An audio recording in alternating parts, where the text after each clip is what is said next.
Route canal करायची गरजच नाहीये हो, कारण सिमेंट भरलं की सगळं दुखणं दूर होऊन जात आहे. नमस्कार. आपले दात आपल्याला संकेत देत असतात. कधी खाल्ल्यानंतर दातांमध्ये काहीतरी अडकून बसतं, कधी कधी गार गरम वाटायला चालू होतं आणि कधी तर खड्डा देखील जाणवायला लागतो. पण आपण या सर्व गोष्टींवरती दुर्लक्ष करतो आणि आपण वाट पाहतो की दुखायला लागल्यावर जाऊयात ना डॉक्टरकडे, आता कशाला जायचंय. आणि मग येतो तो दिवस ज्यावेळी दात दुखायला लागतो आणि डॉक्टर म्हणतात रूट कॅनल करावं लागेल. पण जर तुम्ही हे संकेत दिसण्याआधीच दातांच्या दवाखान्यात दाखवले असते तर तुम्हाला रूट कॅनलची गरजच पडली नसती.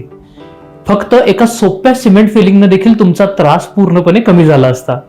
म्हणूनच तुम्हीही दात दुखेपर्यंत थांबू नका. तुमच्याही दातांवरती जर डाग पडले असतील, खड्डे पडले असतील तर आजच गॅलेक्सी डेंटल केअरला भेट द्या, कारण रूट कॅनल आपल्याला पूर्णपणे टाळता येऊ शकतं.